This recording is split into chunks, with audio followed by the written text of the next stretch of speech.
guys, Sarah here. Long time no see. I know I said at the beginning of the year that I would be posting more videos, but life has gotten in the way. I kind of needed to take a little bit of a break from YouTube and a lot of social media in general, partially because of negativity just like on the internet, but also partially because I am planning my wedding, and I've also been like training to become a jiu-jitsu instructor, and so just a lot of life things have gotten in the way of YouTube.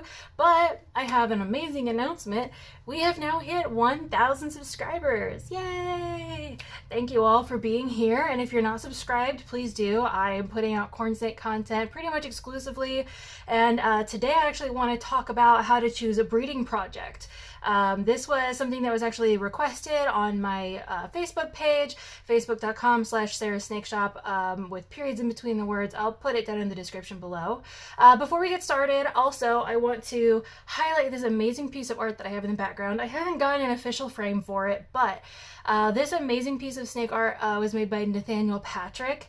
He's not on social media, but he did reach out to me because he wanted to know, if I wanted some art, and I definitely love his art style so much. I think that these details are amazing. He spends so much amazing time on his pieces, and he just puts so much heart into them. So if you guys really like snake art and you're wanting to get a custom piece done by him, I'm going to put his email down below. He doesn't really have social medias, but he has given me permission to share his email. If you would like to get a hold of him, please do. I highly recommend. He's a very nice guy and obviously does amazing art. So I'm going to go straight in now to how do we choose a breeding project? And the reason that this was an option is because a lot of people come to me relatively often and ask, I have this snake and this snake, but, where do I go from here if I want to start breeding? So I kind of want to just go over some of the basics, some of the things that I do when I'm trying to come up with a breeding project, and some things that I've found that are successful and some things that aren't. I think the biggest first thing that you want to know is, why are you wanting to breed? I think that's probably the main thing. If you're just wanting to breed for money, first of all, corn snakes don't have a whole lot of money in them. The prices are going up reasonably lately. When I say reasonably, I mean it's really good for the breeders. Because we've spent so many years, corn snake breeders fought through the ball python craze so hard. Where a normal corn snake price went down to $10 because ball pythons were so popular. Nobody wanted a corn snake, everybody wanted ball pythons. Now the ball python craze is kind of going down a bit, and corn snakes are regaining their popularity, as I believe they should. I absolutely love corn snakes just because of their size and their coloring. You can get a corn snake in almost any color. And I've gone over a lot of different morph combinations and stuff like that in the past. I will link the playlist for that up in one of the corners wherever that goes. But so if you'd like to go see some different morphs and what makes them what they are, feel free to go check out that playlist. It is one of my more popular playlists, so if you want to check that out, feel free. So how do we choose a breeding project? Well, what I normally do is I start with what I have. So let's say you have a normal. A lot of people do. A lot of people get a normal. I think the biggest question is, do you even want to breed a normal? And it's hard for people to say no sometimes, because they're like, well, it's my pet and I want to, have that pet's offspring and I want to keep their babies forever. And I think that's a perfectly valid reason for wanting to breed. I bred one of my very first normals, and he ended up having a lot of different genes in his background, and his line is a line that I am still breeding today after a dozen years. I got that corn snake 12 years ago. He has since passed away. He was relatively old. He was older when I got him anyway. So, I understand wanting to do that. So if you have any snake, whether it's a normal or an amel or a snow, or even if it's something really cool like a hypo cinder or a peppermint or even a scaleless, if you just have a pet and you want those, you want the babies of that pet so that you will always have a piece of them, I think that's a perfectly valid reason to breed if you want to, as long as you get a female or have a female that's at the right size. I think I might have done a video in the past on the qualifications, not qualifications for breeding for snakes, but like the best weights and the best times and stuff like that if you want to breed your snake. If I have, I'll link it up somewhere. If I haven't, maybe I'll do that video in the future. Sorry, it's been a long time since I did a video, and I don't script these, so these are just like me flying off the handle every time. So if you are wanting to have a snake that's like yours, in that, you know, you have an A-male and you always want to have babies or whatever from that A-male, I definitely suggest getting another A-male or another A-male type. If you have a normal, let's just say that normal has pretty thick borders, it's more of an Okatee-ish, then I recommend getting another Okatee to breed with that snake. If you have something really cool, like a scaleless or a palmetto, I recommend getting like a het scaleless or a het palmetto to breed it too. That way you will, you know, be able to get snakes that are like the one that you have.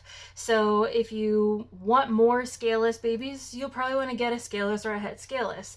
If you want more palmettos or if you want more A-males, you'll want to get a snake that either visually shows that gene or at least carries that gene. And if you aren't necessarily looking for that, like let's say you don't necessarily want to get a snake that's like yours, you want to start more of a long-term project, you could get two combinations that you really like, or two different things that you really like. So if you have a lavender and you really eventually want to produce orchids, you could get a sunkissed, and then you could breed the sunkissed and the lavender and hold back the babies and breed them together, and then you would, in the next generation, produce your orchids. And that's kind of the next sort of like complex breeder level. I guess there's kind of different levels. There's the simple breeder level of I just want to produce either more of what I have, or I just want to produce offspring of the snake that I have so I can keep them. I feel like that's sort of level one of like breeder difficulty, is just get one that you like, breed it to another one similar to it, and get more of that. The next level up is going to be getting two different ones, and then in like the next generation after that, then eventually getting the, you know, desired morph that you want. And I think that it just kind of gets more complex the more you add. So you can always, of course, add, you know, let's say you really want to produce like Okatee cinders. Like if that's something that you really think would look cool and you don't really see them anywhere, and if anybody wants to start that project, I think that'd be really cool. I don't think I've ever seen an Okatee cinder. Cinder actually comes from Keys lines originally, and obviously Okatees are Okatee. So, you know, I think that'd be a really cool project if somebody wanted to do that. Your first step, of course, were to be get a cinder and breed it to an Okatee.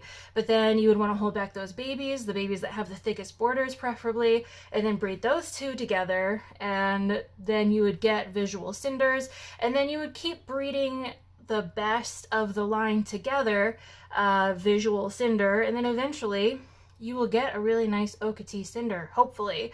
There are some genes that it doesn't work with, so hypomelanistic type A and strawberry also is another hypomelanistic type. Neither of them tend to get very thick borders or really thick borders at all. Same with motley, and even with stripe, like you're not really going to see the borders in motley and stripe either. So if you have a motley and you're trying to breed it into Okatee lines, it doesn't really work very well. I have on occasion produced a motley that had like thicker borders, but it's really, really rare, and it's not something that you can really aim for. If it happens, it's usually kind of by random, no matter how hard you try. So choosing a breeding project really comes down to what you want to accomplish. If you do hope to eventually make a little bit more money, you probably want to go a little bit higher end. So if you have a normal and you want to produce snakes that are going to make you more money, you are going to have to invest more money into that. So let's say you have a normal and, you know, maybe you want to get a palmetto. You can breed your normal and your palmetto together, and you can sell all the babies as het palmettos, and those are going to make you a lot more money than if you bred your normal to an A-male and you just sold normal as het for A-male. For those of you who don't know, most of the genes in corn snakes are recessive. So you're not going to be able to breed an A-male to a palmetto and get A-male palmettos, unfortunately. You're not going to be able to breed an anery to a scaleless and then just get anery scaleless. Both adults are going to have to either visually show or carry the genes that are, you know, you're breeding together in order for those visuals to come out.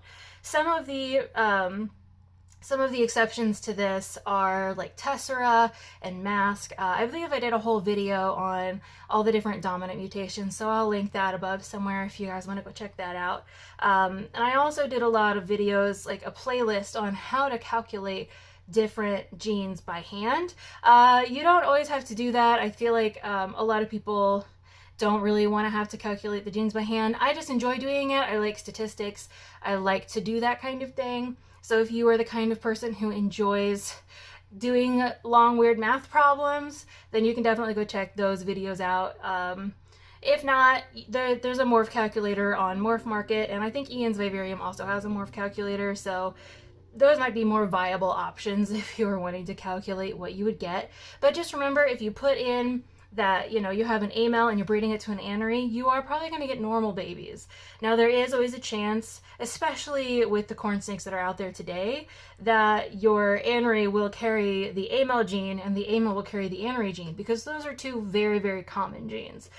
Some of the less common ones are going to be, as mentioned before, maybe cinder. Lava isn't super common. You don't normally just find those laying around. Same with strawberry. And obviously palmetto and scaleless. Those are not going to be common ones that you're just going to find like hidden in your pet store pet, probably.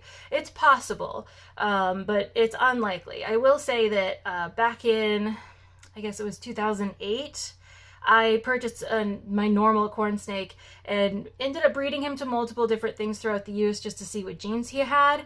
And he ended up being for motley and charcoal, sun-kissed, anery, diffuse, like pretty much you name it. I did breed him to a few amels and a few hypos and never got amel or hypo out of him. But I got pretty much everything else. Everything else I tried, I got pretty much everything else out of that line. So it is possible that you're going to get some unknown, very uncommon genes in your pet store snake. I just don't know if I would put money on it. You don't want to get a normal and then be surprised when it doesn't carry any genes, because that does definitely happen. So again, choosing a breeding project really depends on what you want to do. If you want to make money, you're going to have to put a little bit more money in and go for your higher end snakes. Either you're going to want to get something that has a lot of different genes involved. I think like quartz has like 4 different genes or something. Or you're going to want to go for just a high-end gene in general, like a scaleless or a palmetto, something that you're going to have to put a lot of money into in order to get money back out. If you're just wanting to produce more of what you have, or you just want progeny for your snake or from your snake, then just get something else that you think is pretty. If you have a male anery and you just really like lavenders, get yourself a female lavender. And down the road, if you really wanted to, you could produce moonstones and other lavenders and other aneries or whatever that you wanted with that pairing. Choosing a project really just depends on what your ultimate goals are.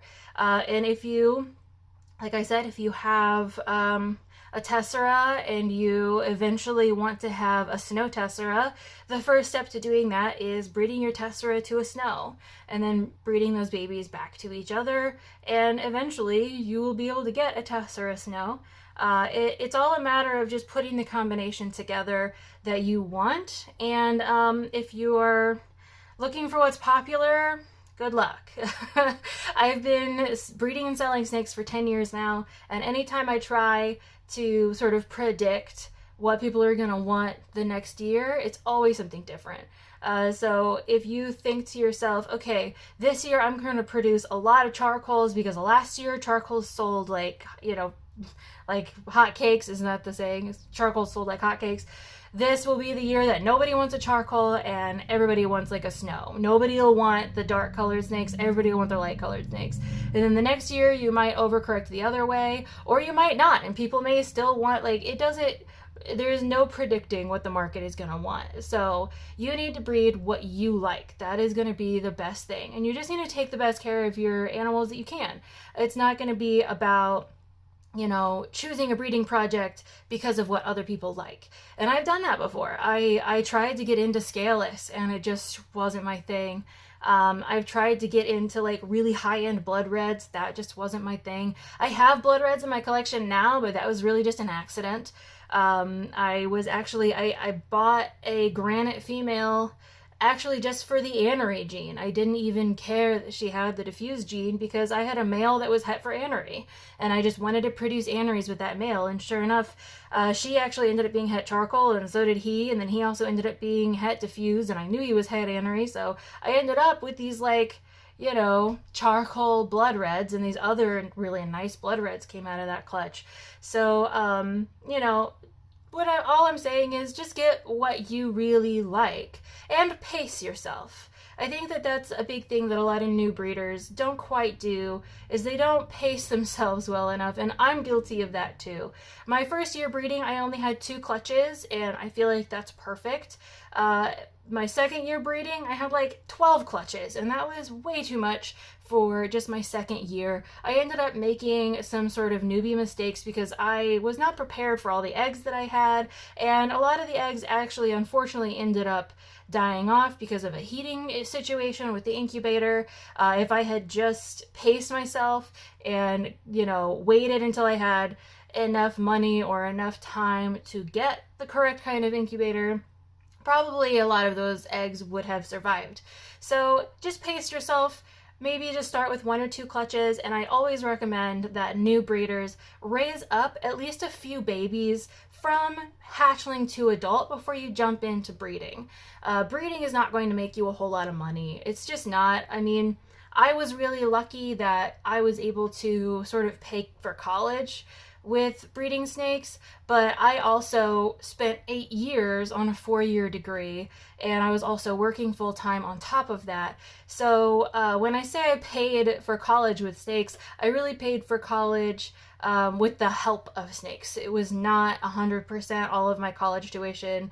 It was definitely more like 10% of my college tuition, and I went to like the cheapest college around. So and even now, that same college is like double the price of what it was when I went to college. So yes, the snakes helped me pay for college, but you're not going to make a whole lot of money doing snakes. So if you're going to breed snakes, do something that you enjoy, do something that you like, and just take as good a care of animals as you can. And I would also say, like, if you are wanting to become a breeder and you're wanting to sell and you're kind of wanting to do this kind of like I do it, I wouldn't say that this, I mean, obviously it's not my full-time job. I have an additional full-time job on top of doing snakes still, and I really enjoy my job. It has nothing to do with what I majored in college for. I actually went to college for philosophy, and I am kind of like a drafter right now in an engineering firm. Completely different from what my college degree is, completely different from snakes. But the snakes are still an amazing hobby, and I still love them, and they pay for themselves at the very least.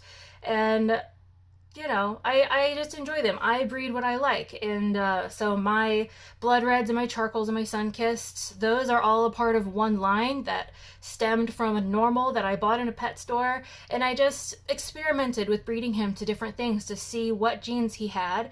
And then I held back the babies that I liked the most. Other projects that I have, I sort of happened upon the Golden Project. A friend of mine was breeding it, and she sold a few of those to me, and I still have a pair from that project. And my Ultramel project is really my only other project. They're Ultramel Okeetees, and I just really like the way they look. I also have my Halo project, so I guess I have 4 projects. The Halo project has been my main project since I started breeding, and I just really like the way they look, and it's something that I just sort of happened upon, and it has been a really nice long-term breeding project for me. And then my Ultramel Okeetees, I just really like Ultramel. So, I mean, to each their own. Do what you like. I know this video is going on 20 minutes, so I'm gonna, you know, TLDR right here. If you are wanting to get into a breeding project, definitely breed what you like. Research all the different morphs and how they are inherited. So are they inherited? Are they recessive? Are they dominant, incomplete dominant? Sorry, I have water on my lip. I just had a sip of water.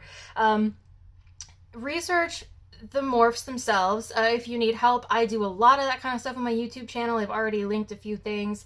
And I also wrote 2 corn snake books. I'm working on a 3rd one. Those are available on my website as ebooks right now. Eventually I will have physical books up, but it's going to be a little bit because I'm trying to revamp the books. That's another thing that I've been doing in my spare time, is just making the books a little bit more user-friendly and easier to read. So those will be up on my website eventually. They are up as ebooks right now though. So if you are looking to expand your knowledge on corn snakes, have a browse through this channel, definitely subscribe. And if you are wanting to like invest a little bit, definitely the best thing you can do is invest your time in researching the different morphs and what they all look like. iansvivarium.com is an amazing resource for being able to go and see what each of the morphs look like as at least babies or adults or whatever they have on there. And there are some combinations that don't have photos yet. So if you are someone who has a certain morph combination that no one has been able to post photos of yet, you can always put your photo up there too. And that will also give you a little bit more sort of recognition. Not a whole lot, but a little bit. People will see your name on there. And you know, if you're looking to breed and be kind of the name in the corn snake community, that's also a good place to start. So I hope that this helped you guys. I'm sorry it was so long. I always think that when I start these videos, they're not going to be so long, but here we are. If you do check out the website, I also have t-shirts and stuff like that with my logo on them, if that's something you're interested in. I also have masks that I really, really enjoy. My mask is like the best. Like I love these masks that I got that have my like Sarah Snake Shop snake on, because they just like, I can still breathe in them, but they are such a good they're